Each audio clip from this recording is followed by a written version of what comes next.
G'day guys, welcome back to True Footy. It's good to see you on the other side of the draft. I'm exhausted. I have slept collectively 7 hours over the last 2 nights and have just done 6 hours worth of live streams and just recorded a 40-minute review of this draft for my other channel, True Footy. So let's talk about the Eagles and how they went today. I can see, generally speaking, I think there's a lot of satisfaction. I don't know if there's any other way to feel after a draft. I don't know if anyone should allow themselves to get too upset about the way things plan out. These things are so unpredictable. But, broadly speaking, in terms of how today went, the common thread of how it went really between all our picks is we picked guys expected to go much earlier. Now that in itself isn't necessarily a big indicator that they're all going to be good players, but there is something nice about that, and we haven't gone too rogue with our selections. We did, however, pick a guy I had never heard of before, which is the first time I can say that as an Eagles fan, I think. I think for every draft I've followed, I've at least heard of the bloke. Luca Greggo is a player I'm referring to there. So in today's video, we're just going to talk about each prospect individually as well as a brief summary of my thoughts on the actual draft. So it started off with us taking Jobe Shanahan.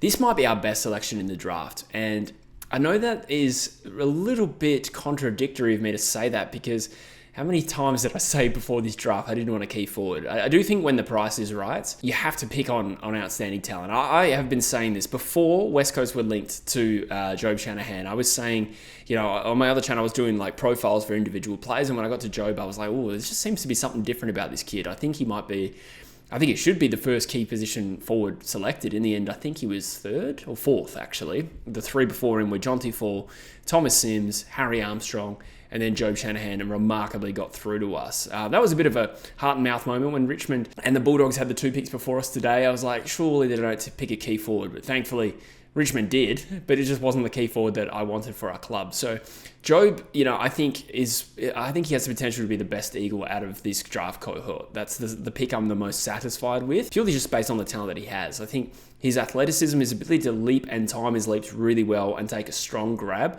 it will be reminiscent of the strengths of this Eagles club over the last 15 years. Our tools, their ability to break up play with a strong mark. Now, he's probably a key forward and not a key back. I do suspect there is a possibility we start him in the back line as an easier means of getting into this team, because behind Waterman, Allan, Jack Williams and Archer Reid, he's possibly more ready than Archer Reid was at the same age. Archer Reid's a lot taller and has got some filling out to do. Jobe just has, he's already proven he can play at least senior level in the VFL, kicking bags of 5 and stuff like that. So that being said, I do wonder if we trial him down back in the same way that Oscar Allan started his career down back, simply to get games as a talented teenager. West Coast did that. They did that with Allan. Could they do that again? I'm not too sure. But either way, I'm really pleased we've got him on our list. I think from a talent point of view, we've done really well. And it was interesting as well to consider. So on Big Footy, there's a little bit of inside information, obviously take it with a grain of salt, but the inside info was we ranked Bo at 8 and we ranked Jobe at 12. And it's interesting to consider, if we go back to the trade for 12, 14 and Owies, had we not traded 14 for Baker and just gone to 12 and 14 with those picks at the draft, I do wonder if we would have just taken Allan and Shanahan in any case anyway. So I don't know. You can rewrite history and hypothesize about how it would go. But either way, I think from a talent point of view, we've done really well with our first 2 picks. And those are the 2 blokes that we've picked up who I'm already confident are just going to be good players. Did we pick up an A-grade plus midfielder in this year's draft? No, but I'd come to terms with that some time ago. Our best chance of that was at pick 3. But I still think Bo Allan will be a very good player, regardless of what part of the ground he plays in. He's tough, he's athletic, the comparisons to Jinby are apt. But as people pointed out in my comment section, I've noticed it myself, he's got some tricks Jinby doesn't have, and I think it's that explosive off-the-mark pace and ability to run around opposition players. I think he'll be an exciting player for us. And broadly speaking, before we get to the others, I think when you look at the entire group of 5 players we've brought in here, they're all very aligned with the brand we've been talking about, which is contest, aggressive, powerful, speed kind of players, players who are willing to take the game on. And this is not something that was known about our club for a few years. We've had a tendency to, be uncompetitive. we've picked 5 pretty competitive players based on the way that they play, and Bo Allan is a big part of that. So later on, we added Tom Gross, an inside-outside midfielder, spends a little bit of time at forward. He was actually All-Australian for Vic Metro this year, so very well decorated. I think Fox ranked him at 33, and I think, broadly speaking, top 35 in this year's draft was where he was going in mocks and stuff like that. So from that point of view, it was good. I do suspect we might have taken Hugh Boxall with that pick had St Kilda not traded in live to get Hugh. I think that was really shrewd by them, and I do wonder if we would have taken him. Again, the inside info on Big Footy suggests that is the case, but it was something I was thinking at the time. But midfield depth is something we need. He's not as big or powerful as a Bo Allan, for instance, but he is a very natural midfielder who can accumulate the footy. So that is something that we need. He's from Vic Metro. Seemed really happy to get drafted to us as well. When you look at him, it's a little bit like Noah Long, maybe not as extreme, but he looks like a kid. I think it's going to take a little time for him to get regular games at AFL football. But from a talent versus draft pick point of view, and the fact that we needed a midfielder and the fact that he can accumulate the footy, that's really good. As for Luca, from what I can tell, rugby converts from a young age and plays that way a little bit. Very athletic, very quick, aggressive, tenacious sort of defender. He's listed as a defender midfielder. I think he'll be a small defender for us at the next level. We do have Hoff to do that, but we also needed some small defender depth, really. I mean, you consider the facelift that our defense is going to go through over the next, it's already underway, right? Barris has left the club. We've delisted guys like Rotham, Jermaine Jones has spent a fair bit of time in the back line there. Bergil, he might get a train on spot, but nonetheless was medium defender depth, now shifted. Who did I forget there? Josh Rotham. It's a lot of players gone from that depth suddenly. Now we're hearing Ryan Marrick might go down back there. Jinby will be more permanent down there. Bo Allan, I'd imagine, starts his career back there. Luca, Greggo as well. It's been very much refreshed with some young, exciting talent. Now, are they going to be better than any of the players I just talked about that we cut? We can't guarantee that, but they are stylistically different. There's pace, there's aggression there, and I can't argue with the strategy there. It has been a weakness. And finally, Hamish Davis. This was a good value selection. Again, expected to go top 35, one of the biggest sliders in the draft versus, consensus rankings at the start. One thing that he has in common with Shanahan and with Bo Allan is the fact that they've all performed well at state league level. So Bo played in a premiership team for Peel Thunder, an important part of their defense. Jobe Shanahan only played 3 VFL games, kicked 11 goals, and looked ready for it, to be honest. Hamish Davis also played league for Claremont this year and had a 4-goal, 26 possession game.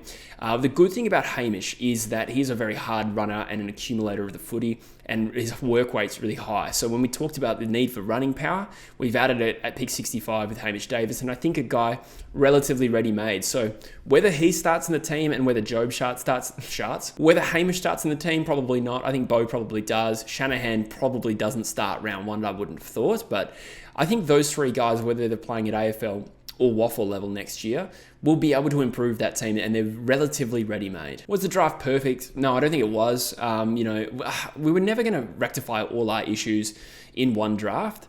One thing I'll say though is, a couple of things that I wanted to draft for this year in an ideal world. We need some running power, some players who can get from contest to contest, accumulate. We sort of did that. We just did it quite late. And then those players from Gross and Davis specifically, they're speculative. So I still think that remains a weakness for us. I did say, even in 2023, maybe it's time to draft a key back. In 2024, I said it's definitely time to draft a key back with Tom Barris leaving.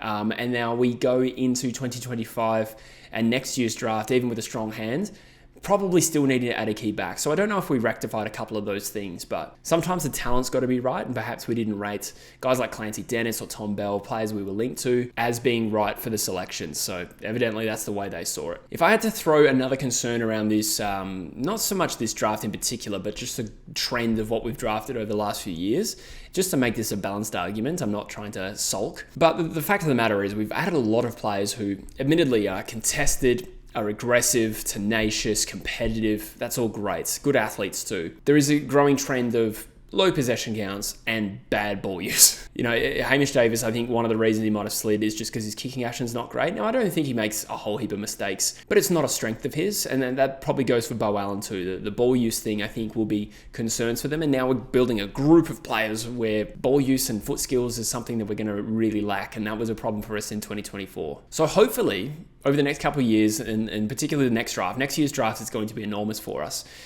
We can close out those gaps by adding some classy outside ball winners, particularly guys who can use the ball really effectively inside 50. But I suppose when you consider the fact of the matter is how bad a team we are, we were never going to fix our entire list in one hit. Sometimes it's about getting the right talents on the list. So some of these guys are speculative, no doubt, but from a talent point of view versus the picks we took them at, the fact that we had 5 draft picks in there, when we started the day started the trade period with 323 and 76. Pretty comfortable how it all played out. We also hold all our assets next year. So what we do next year is interesting. We're looking at a draft that probably isn't as deep, has a lot better WA talent, particularly at the pointy end, and the top end talent is considered really strong. And we're going to hold 2 firsts and 2 seconds. We did trade our future third in to get Luca Greggo, but that's fine because I think we still hold Hawthorn's future third next year. So some really good draft picks there, and that allows us flexibility to go for Chad Warner in an ideal world. And I do think the securing of Chad Warner would go a long way to help getting this team back into being a competitive, strong team, no doubt. But failing that, we're still going to have really good draft picks and there's some good WA talent. So I'm thinking one more year of pain, I think, to round out our list. I don't mean the rebuild's complete and we're ready to contend. I just mean that would have been 5 consecutive drafts with a reasonable focus on young talent, and it will have reached a fairly evolved state from the team we were 5 years ago. And I think 2026 is the year we start moving up the ladder. I still think next year will be tough, but hopefully we get some exposure into these guys. What we do for a key back depth will be interesting because you consider that, okay, we'll go with McGovern, Harry Edwards, and maybe Rhett Bazzo or Jinby as the third tall, depending how they want to structure it up. Maybe Bo Allan plays that role a little bit. And then in the waffle, you've got, Callum Jamison and perhaps Rhett Bazzo if you omit him from the first team. Plus, Jeremy McGovern turns 33 this year. So there is a need for a key back. That remains a glaring weakness, but I can't really complain too much about the players we picked up in this draft. Now, there is the ongoing question about Malachi Champion. He didn't get taken at all in today's draft, which is a great result for us. Now, I think Dwayne Massey on the Eagles YouTube channel, there's a video of him saying we add him straight to our list. I'm a little confused as to whether or not that means that we don't take a rookie pick selection tomorrow. That's quite possibly the case because of the commitment to take Malachi. And there's a little bit of administrative stuff. We've already got 2 Cat B rookies, so do we need to move Tyrell Dewar to the normal rookie list to get Malachi? I don't think we need to worry our heads about it. I think we'll let the club deal with that. I think we can assume Malachi Champion will be on our list. So you add another, competitive small forward. Again, I've done a whole video on Malachi on this channel. But overall, fairly comfortable with the Eagles draft. I mean, I think we've got 2 players there that I really didn't think would be there in particular in, Bo Allan and Jobe Shanahan. There was also talk of Hamish Davis going at our pick 30 before the draft had even started. We get him at 65. I don't know, fairly comfortable with that. I think we did as good as we could have hoped. We couldn't manufacture better players being available at our picks. I think we picked more or less who I expected every time, at least, going off the Fox rankings. The only surprise there was Luca Greggo. I mean, Tom Gross was one of the highest rated players left on the board. Same thing with Hamish Davis. Certainly Jobe Shanahan was. So yeah, all in all, I think West Coast would be pretty comfortable with that. We've added some players that we think can contribute as early as next year, but let me know in the comments, guys, what you think. My tired brain is grinding to a halt here, so I hope this video made sense. But, I've got my birthday tomorrow, and I'm going to be doing probably some content in the morning, and then I'm going to take the weekend off, and I'll be back next week. But let me know your thoughts. I think everyone should be pretty comfortable with where that went today. Again, it's only so much evaluating of the draft you can do as an outsider, and really this can only be assessed in the fullness of time, but I'm pretty comfortable with how today went, and I think Jobe Shanahan's going to be a star. What jumper numbers they receive might be the video I do tomorrow. That'll be interesting fun, but let me know in the comments what you think, guys. I'll see you in the next one. Cheers.